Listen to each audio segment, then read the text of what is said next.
Добрый вечер, дорогие друзья! Сегодня выпуск номер 2 «Отчет должностных лиц». Давайте я расскажу, что это такое. Отчет должностных лиц – это программа, в которой есть открытость, взаимосвязь и реакция, и даже возможность задать онлайн-вопрос, на который вы получите своевременный ответ или обработку на него. Сегодня, 6 декабря, в новом формате еженедельный онлайн-отчет должностных лиц, руководители подразделений, заместители руководителей подразделений, руководители отделов структурных подразделений окружной администрации города Якутска выступают в формате прямого эфира в виде интервью. Перед вами выступит и примет участие начальник управления молодежи и семейной политики окружной администрации города Якутска Говоров Виктор Николаевич. Добрый вечер. Добрый вечер. Давайте приступим. Как мы знаем, третий год вы возглавляете управление. Расскажите, пожалуйста, Виктор, основные задачи и в чем заключается ваша должность и ее функции. Ну, у нас есть устав, по которому мы работаем. У нас и 13 направлений. Я постараюсь их всех раскрыть, конечно же. Основные из направлений это у нас это досуговая часть молодежи, чем она занимается на территории города Якутска. Это трудоустройство нашей молодежи. Это взаимодействие с сотрудниками полиции, выявление неблагополучных семей, и также работа у нас идет с несовершеннолетними, которые стоят на учете в полиции, и многие другие направления. Конечно же, наша деятельность это, безусловно, мы должны знакомиться с нашей молодежью, чем она занимается, устраивать их на работу. В свободное время молодежи у нас должна всегда чем-то заниматься, потому что творческая и интересная молодежь проживает в городе Якутске. И те планы мероприятий, которые мы строим на протяжении года, чтобы привлечь нашу молодежь, одна из направлений это объезд учебных заведений. 2 раза в год систематически мы объезжаем среднеспециальные и высшие учебные заведения для того, чтобы проинформировать нашу молодежь, которая обучается, чем занимается управление молодежи, какие идеи у нас, какие проекты, и тем самым проводим некое анкетирование среди молодежи, которая их заполняет, и мы выявляем, чем молодежь хочет заниматься на территории города Якутска. В дальнейшем мы, конечно, их знакомим с общественными организациями, которые находятся на территории города. Кто-то приходит к нам взаимодействовать, кто-то уходит в землячество или другие организации. Вот такая работа у нас ведется по направлению, конечно, студентов. Мы собираем планы проектов в каждом учебном заведении и потом уже подстраиваем под наши мероприятия, для того, чтобы мы могли тоже выезжать на мероприятия, которые проводят учебные заведения, и также ребята могли принимать участие в мероприятиях, которые проводит город Якутск. Их, конечно же, у нас очень много. Направление только добровольчества, да, чего стоит. У нас была создана не так давно, по этим рамкам, 3 года тому назад, 4, общественная организация «Город добра», которая уже проявила себя и заняла уже многие-многие номинации. Буквально в 2016 году мы участвовали в проекте, в котором участвовала вся Россия. И город Якутск был объявлен самым добрым городом Якутском, потому что все задачи, которые стояла перед нами Москва, мы их все выполнили. Мы буквально проиграли в Москве на несколько баллов и вырвались вперед за последние 2 дня, просто опередили и стали лучшим городом Якутска. Поэтому вот это вот та работа, которую мы проводим, показывают такие вот хорошие показатели. Назовите, пожалуйста, вот эти вот 13 направлений, которые у вас есть. Одно из направлений, как бы я сказал, что это юридическое сопровождение нашей молодежи, да, это у нас обязательно досуговая часть молодежи и наших горожан, гостей столицы, да. Также мы привлекаем молодежь к здоровому образу жизни. Потом непосредственно мы отмечаем лидеров молодежи и по трудоустройству. Трудоустройство у нас есть по 2 пунктам. Для того, чтобы наша молодежь меня сейчас услышала, вы можете обратиться к нам, проспект Ленина 15, кабинет 217, где мы находимся. И если у вас даже проблемы возникают с практикой, и вы не можете устроиться на практику, мы заключили соглашение почти со всеми крупными предприятиями на территории города Якутска, куда мы трудоустраиваем нашу молодежь. Не только трудоустраиваем, но и устраиваем на практику. В дальнейшем, как бы, в подписанном соглашении у нас указано, что тот кандидат, который проявил себя в лучшую сторону и был замечен работодателем, что он в дальнейшем может устроиться на то предприятие, на котором проходил практику в течение нескольких лет. Направление, конечно, у нас, вот то, что я сказал, у нас содействие с МВД. Содействие МВД у нас каждый вторник в окружной администрации города Якутска, комиссии КДН, мы рассматриваем ребят, которые стоят на учете в КДН и ПДН. Ну и непосредственно большая работа проводится именно с ними. Буквально недавно у нас был открыт такой проект «Курс молодого бойца». Это ребята, парни до призывного возраста проходят службу на территории воинской части, которая находится на ДСК. Проект он полностью направлен для того, чтобы ребята могли проявить себя, познакомиться, пожить совершенно в другой обстановке, не видя своих родителей, своих знакомых, своих друзей. Мы забираем телефоны сотовые для того, чтобы примерить просто. Да, чтобы ребята просто почувствовали на своем жизненном опыте, как это все будет в дальнейшем, если даже они пойдут в армию. Ребята, которые проходят эти курсы, зачастую остаются у нас. Проект уже существует 4-й год. И тем самым вот такие вот проекты, которые мы реализуем на территории города Якутска, мы ребят не отпускаем. Они остаются в нашей обойме, они продолжают работать, генерировать. И очень много ребят, которые вот уже исправили свою жизнь благодаря вот таким хорошим социальным проектам, которые мы реализовываем. А семейное социальное направление, которое уже более взрослые, тоже входит же в ваше Да, у нас есть такое вот под названием ТРЧИ. Вот. ТРЧИ, он под названием «Когда помощь», там она помогает семьям, которые вот нет возможности сводить ребенка на какие-то кружки определенные, или родители не получили какого-то образования некого. И они могут свое досуговое время проводить именно в этом комплексе, где с ними работают юристы, педагоги. Ребята, дети обучаются в одном классе, а родители непосредственно обучаются уже в другом классе. Воспитательные цели, да. Еще, по-моему, у вас была акция совместно с парком городским.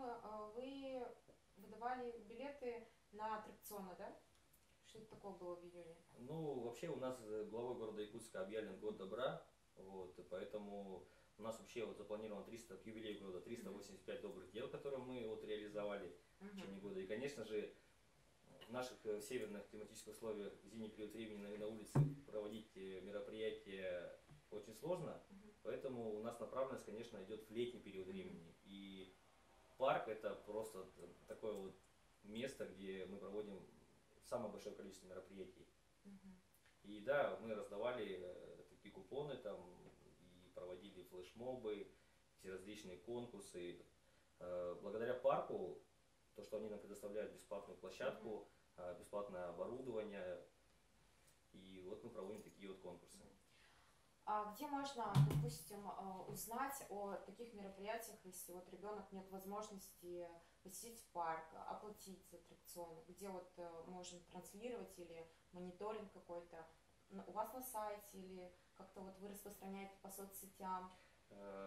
Конечно, мы распространяем в Facebook, ВКонтакте, Инстаграм, на страничку. Но зачастую, конечно, мы руководствуемся, что мы заранее подготавливаем какой-то материал и отправляем его на сайт Якутск.РФ, где большинство жителей города Якутска могут ознакомиться.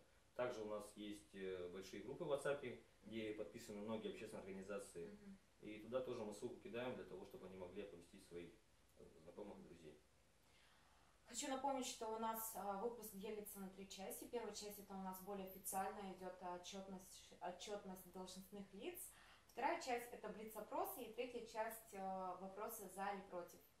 Мы закончили с первой частью. Можем продолжить или у вас что-то еще осталось? Ну, конечно же, можно рассказывать про управление молодежи очень много, но я думаю, мы будем идти по порядку, и, возможно, мы к чему-то вернемся. Я позавчера получила ваш отчет, это составило около, там, скажем, 15 страниц, и ознакомилась и вывела несколько вопросов. Давайте зададим. Все мы знаем нашего добровольца Антона Васильева. Скажите, пожалуйста, есть ли у вас совместные проекты в будущем и за этот период 2017? Ну, что касается Антона Васильева, это вообще, я считаю, что это гениальный человек. Вот, в своем роде таких очень мало ребят, хотелось бы больше. Антон Васильев пришел к нам с начала моей деятельности, и мы с ним сразу подружились. У него было очень много идей, касаемо вот в рамках даже личного примера, да. Личный пример, мне кажется, завоевал всеобщую славу горожан, потому что все многие предприятия, организации и теперь вот выходят и Поддержали. поддерживают, да, и делают наш город чище. Антон приходит к нам с такими идеями для посадки деревьев, помогаем ему с саженцами, помогаем ему, конечно, с инвентарем, да, который он убирает, мешки для мусора, для того, чтобы потом вывозился этот, ну, мусор не лежал, подготавливаем машину для того, чтобы это все вывести. У него был замечательный проект, который мы поддержали, «Чарон добра». Это великолепный проект, который восплотил именно районы Улус и город Якутск, для того, чтобы многие могли познакомиться и хотя бы даже узнать, где находится тот или иной район, поселок, кто нуждается в помощи. И он связал не только город Якутск и добрых людей, но и другие улусы, районы, которые помогали совершенно не знающих им людям, которые попали в трудную жизненную ситуацию. Поэтому я думаю, что Антон нас еще удивит и не раз. Но пока еще нет совместных будущих проектов, да? Запланированных? Запланированных пока нет. Пока нет. Хорошо. План работы на текущий будущий период – это 2018 год. Какой у вас план, что, какие мероприятия уже вы можете огласить и сказать, вот в будущем, в 2018 нас ждет такое вот грандиозное, допустим, одно мероприятие, которое можем заинтересовать наших зрителей?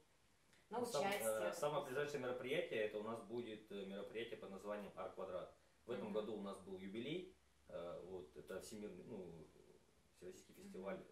Пятый он был. Пятый был, да. Вот. И сейчас мы буквально в практике начали с этого года в рамках подписанного соглашения главой города Якутска с другими муниципальными образованиями. Мы успели съездить в Кобяйскую улус, в Амгу, Хангалавский улус,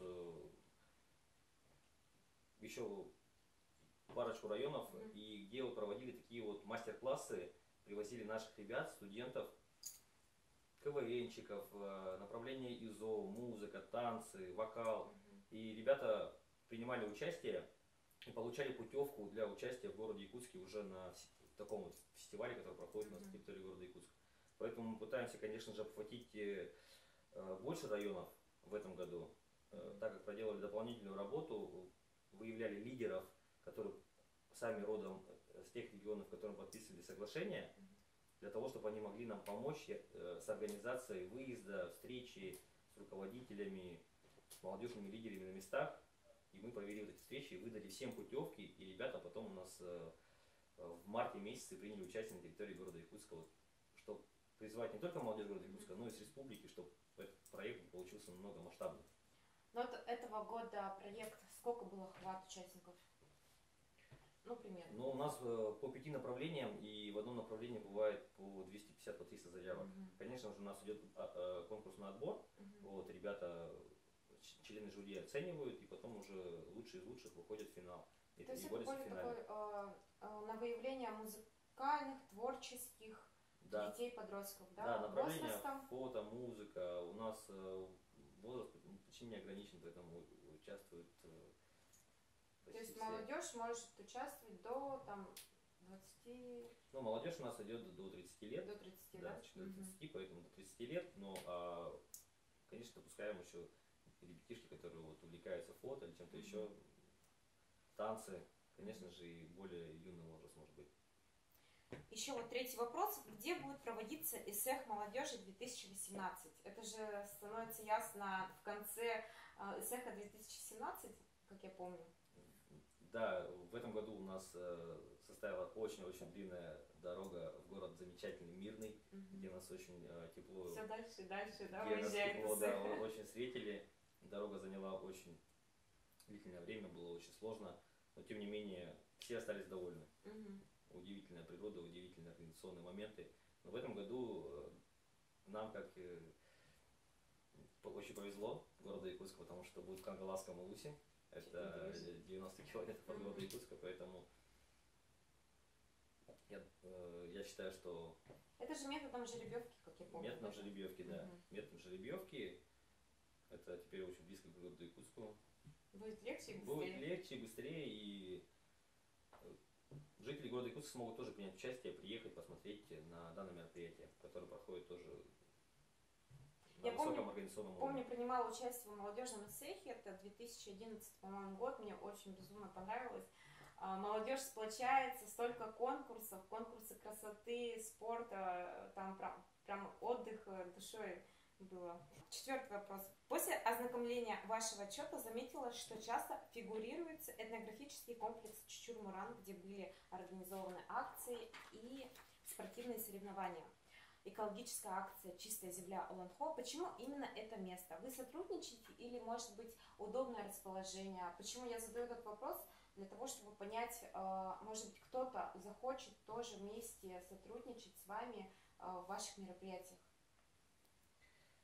Ну, из года в год мы проводим данное мероприятие именно на том месте, в Чучур-Муране, излюбленное место для отдыха наших горожан.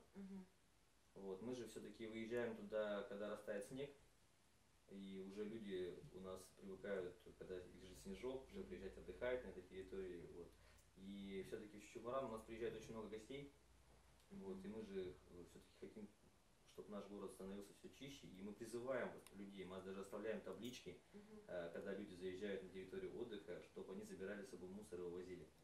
Вот. Ну, ребята, у нас есть такая организация ЗЕМА, землячество.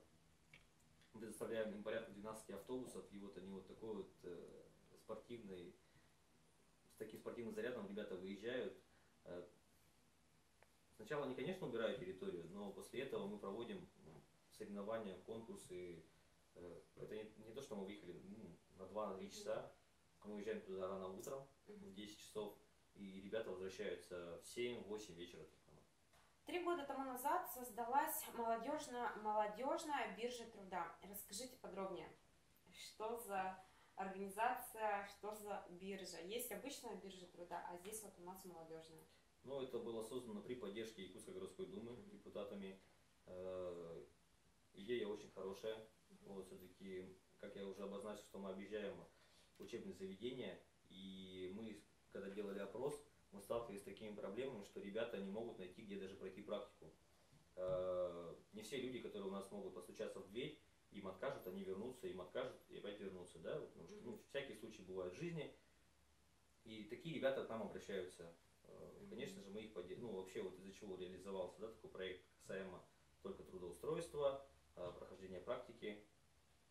И мы добились той возможности, что мы донесли до работодателей, что молодежи требуется вот сначала проходить практику у них в предприятии, потому что человек, когда заканчивает учебное заведение, получает диплом, он приходит на предприятие, ему говорят, что у вас мало опыта работы. А непосредственно, если человек уже захочет оставаться в городе Якутске и не уезжать в другой регион, то, проходя практику в этом предприятии, он уже может прийти, и тот коллектив, который видел на протяжении года-двух, он уже его будет знать. И сам работодатель будет знать отзывы коллектива, как он работал, и у него не возникнет трудностей в трудоустройстве. Вот, некой такой хитростью мы что-то вот обошли, и вот таким образом помогаем ребятам. Второй вопрос родился. Можно ли совмещать учебу с практикой, вот, допустим, какой-нибудь организации после окончания института устроиться на предприятие? То есть совмещение учебы и практики. Ну, у ребят... Практикуется такое? Так мы еще не практиковали, как бы, да, но у ребят у всех как бы есть во время учебы практика. Вот, поэтому в этот период, как бы, да, когда у них практика, они вот приходят в предприятия, организации. Как начальник управления молодежи и семейной политики, назовите сложные моменты, с которыми вы сталкивались? Ну, я думаю, что самый, наверное, сложный момент, что у нас в городе Якутске существует очень много общественных организаций. Прям очень творческая молодежь. И все к нам в основном обращаются для того, чтобы мы представляли призовой фонд. Вот, помогали с призами, и в неделю проходит просто сотни мероприятий разных общественных организаций. Конечно же, мы пытались помогать своими силами, вот, но пришли к мнению, что надо привлекать предпринимателей города Якутска, которые тоже могли нам помогать. Когда у нас проходила первая вот ярмарка, это у нас Яблочный Спас, мы совместно с церковью организовывали, то в первый год нам предприниматели предоставили 60 яблок, которые мы осветили и развезли по детским домам. Вот, то в этом году показатели как бы уже увеличились. У нас получилось там по 300 килограмм яблок, да, и думаю, что это будет все расти, потому что люди видят, что мы помогаем нуждающимся. Вот. Также у нас в этом году мы отметили самого лучшего мецената в городе Якутске, это Хозмаркет, который ни разу вообще не отказал управлению молодежи в помощи. Даже вот привести факт недавно, что управление молодежи недавно с Ванкликом ездили вот, Да. в питомник, Приемник. приемник, да, Да. приемник для животных, когда они там убирались, и привезли туда еще порядка 20 килограмм корма для собак, который тоже предоставила нам вот, магазин Хозмаркет. Я думаю, что мне бы хотелось, наверное, призвать вот наших предпринимателей, неравнодушных жителей города Якутска отвлекаться вот на такие клик помощи души, когда мы просим, потому что мы просим, скорее всего, не для себя, а действительно для нуждающих, которому требуется такая, ну, та или иная помощь. Да. Давайте жить дружно, помогать друг другу, и этим мы становимся сильнее. Так, ну и последний вопрос, и самые веселые моменты в вашей работе. Ну, каждый день у нас, можно сказать, веселый, да, потому что что-то происходит новое, незабываемое. Но, конечно, самый радостный момент — это подведение итогов. Подведение итогов, когда ребята в неком переживании путем жеребьевки мы выбираем лучшие проекты, лучшего добровольца года, лучшую общественную организацию по тем подсчетам. Конечно, тут бьет такая барабанная дробь, все звонят, переживают: ну, Виктор, ну как, что там. Вот, целая большая команда управления молодежью выбирает лидеров. И, конечно же, наверное, это итоговые мероприятия годовые. Мы закончили первую часть, первый блок нашего выпуска, и переходим ко второму.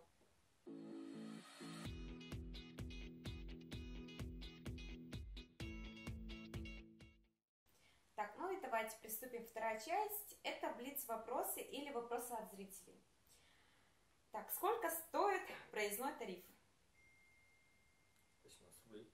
На что обращаете свое внимание, когда разговариваете с человеком?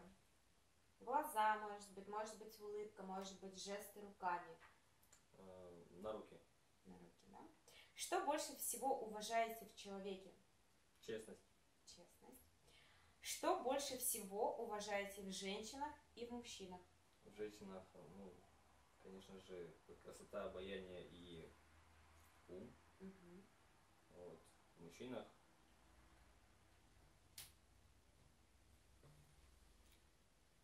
ну, наверное, чтобы умел постоять за себя и за свою прекрасную половину. Как вы распределяете свой день? То есть, может быть, есть определенные привычки. С утра просыпаетесь, завариваете кофе, может быть, делаете пробежку, зарядку, может быть, в ваш рацион ежедневно входят какие-то определенные этапы? Ну, конечно же, это происходит все в начале недели. Вот, у меня есть запланированный график на неделю, да, это те совещания, на которых я должен присутствовать, это которые вот, ну, неотъемлемая часть моей жизни. Ну, а свой день, конечно, я формирую это с утра.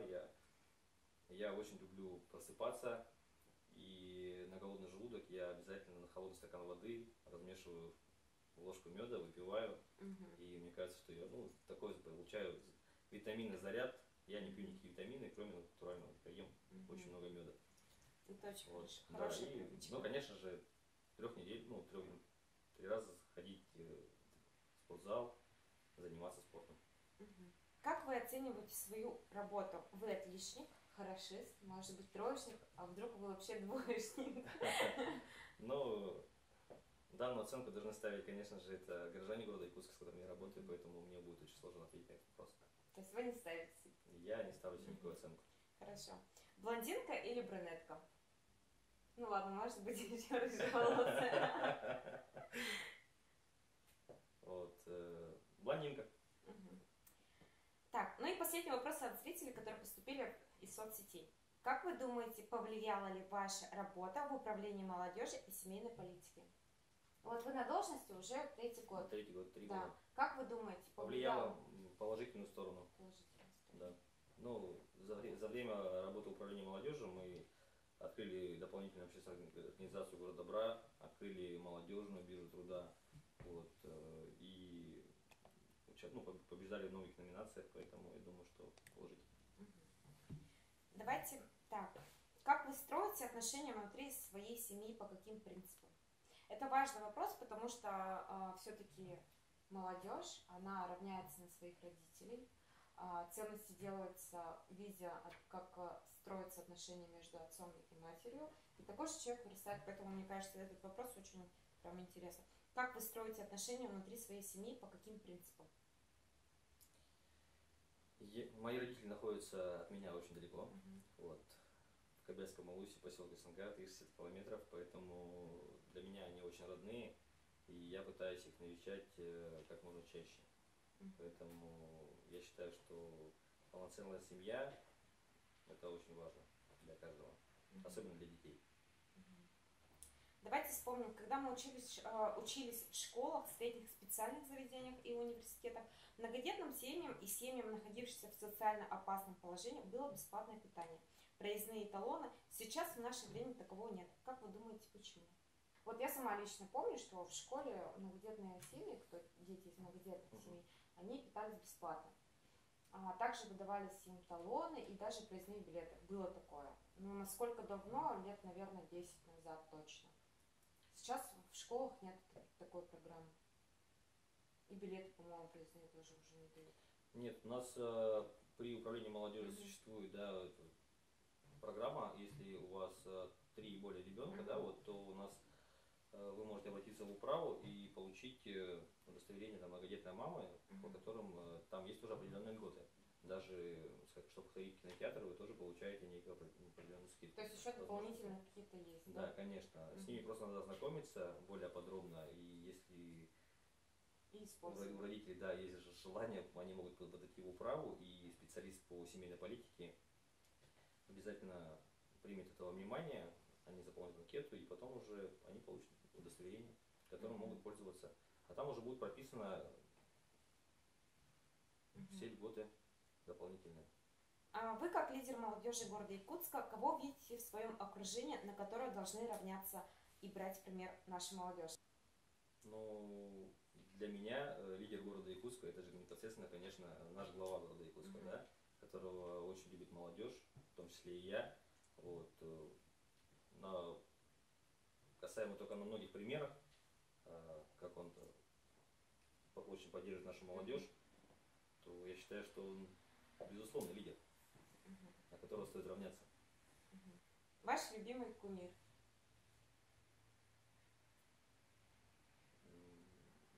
Сейчас затрудняюсь ответить. Представьте белую комнату, внутри нет ни окон, ни дверей, и вы там один. Что бы вы взяли, чтобы вам не было скучно?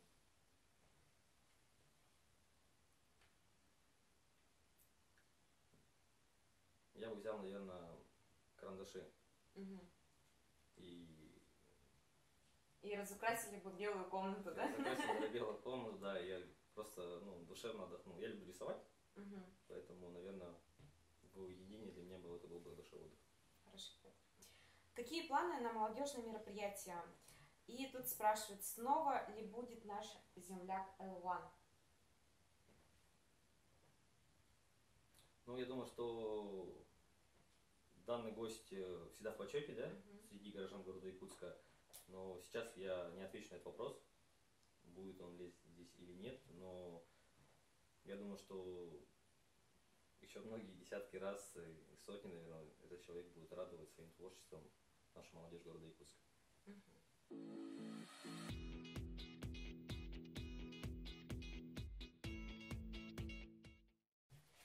Так, ну мы подходим к третьей части, она у нас завершающая. Наша задача максимально быстро ответить на текущие вопросы. За или против? Ипотека. Против. Здоровый образ жизни. За. Новый год дома. За. Чистый город. За. Социальные сети. За. Школьная форма. За. Риск.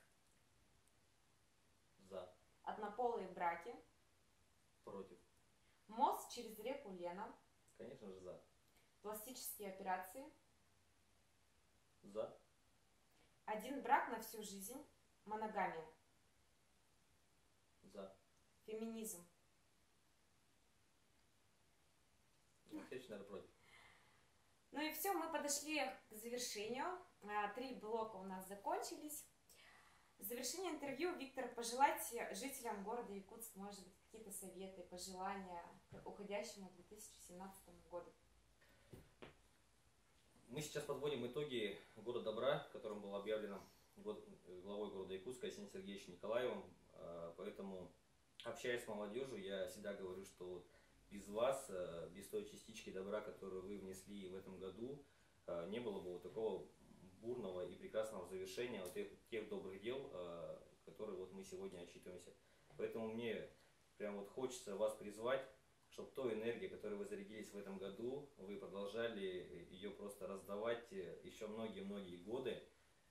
И, пользуясь случаем, хотел бы призывать горожан города Якутска принять участие в нашей замечательной акции под названием «Елка добра», которая находится у нас в торговом центре ЦУМ, в магазине «Антошка», где мы повесили открытки,